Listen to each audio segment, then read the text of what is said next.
There's a big issue online. Everyone is always trying to understand and work out the algorithms, whether that's on YouTube or Instagram or any marketing platform. How can we trick it to get us seen? The algorithm is built to please the users though, so trying to work out how to please that is like looking after the middleman. You've got to skip the algorithm and establish how to make content that pleases people, more importantly, the right people who are in line with you, your personality, values and beliefs. I bought an Alfa Romeo not because I thought it was the best car, but because I have an internal narrative, a belief of who I am and what I buy. I'm a bit quirky. I'm bad at a lot of things, but very good at a few others. I don't want people to think I'm boring. I'm all about being more entertaining. I believe you should do and say what you want and not follow the crowd. Alfa Romeo's marketing and products ticks the box of the type of car that fits my internal narrative, and therefore I should be driving one. It's a statement. BMWs and Mercedes make better cars, I'm happy to admit that, but you'll never find an Alfa driver who won't argue that you've made a mistake buying one, because they were never made for Alfa drivers. They were made for the play-it-safes, the people who want a ton of gadgets they never use so they can show it off to their mates, and they want that German reliability. Every amazing product around the world is targeted at a persona. In the business world, we call them avatars, and I'm now going to show you how to establish your target viewer so you can make them content they're willing to argue with people about. And it all starts with your demographic. This is a term many people think they understand. It's the details about who your client or viewer is. You need to know things like how old they are, where they live, their sex, how much they earn, their occupation, ethnicity, things like that. The issue is, that's nowhere near enough. You also need to know their psychographics, a big word that is basically their personal characteristics, things like personality type, attitude, values, interests, hobbies and behaviours. Let's just look at those a little closer. Firstly, personality. Are they easygoing, loud, quiet, creative, statistical? You might find there's a mixture in there. Personality profiling is where you fill out a series of questions and it lets you know your personality type. There are a ton of different platforms that do it. We've done a few of them at the business. I myself am a creative mechanic, basically a weird mixture of someone who likes the creative side of things as well as building systems and processes and learning all the sort of minuscule details. As a result, you'll find the stuff I write fits my personality type because it's very, very hard for me not to do that. I like to dive deep into how things work and probably overwhelm those who are not the same profile. So sorry. So when it comes to personal brands and YouTube channels, that's okay because there are many of us out there who are the same. But if you're a brand and you want to appeal to people who are more bigger picture and you only care about the result, not how you get there, this style of content might not work for them. It'll probably bore them.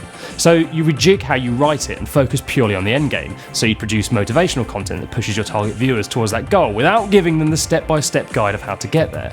For content, it's worth thinking about these personality types you're after, as it will make a big difference. We make content about being on camera. We need to talk to those who have an element of showmanship because anyone else just won't do it.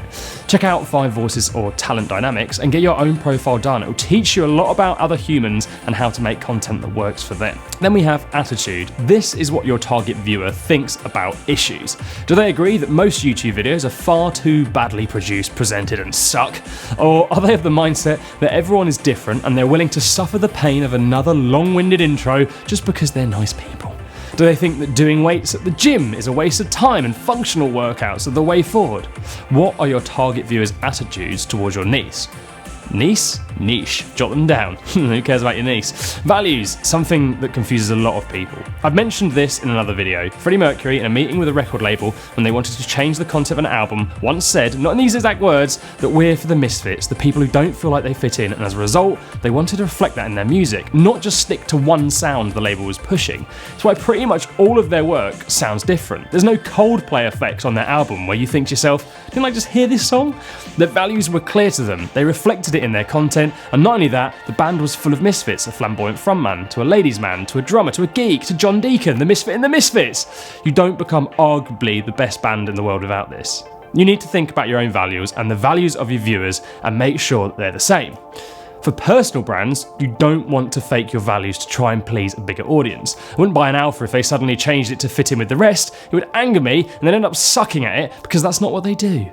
Our own values on this channel are what we call uncorporate. We don't believe in boring content, hiding personalities and not speaking your mind, and as a result, we're targeting viewers with the same beliefs and hopefully give them the confidence to do the same with their own work. You need to work out your values as a personal brand and write them down so all your content can reflect them. As a business, they might not reflect one individual at the company's mindset, so you need to spend more time working them out. It's hard to get in someone else's shoes, I'll tell you that.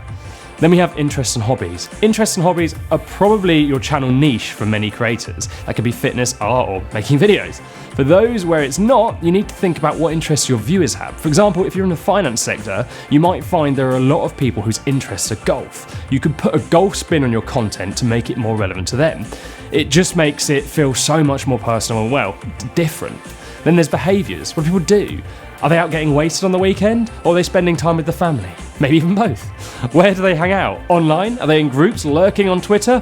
Or going live on YouTube? Knowing what your target market do in their spare time or even in their work time means you know where to position your content so they can find it.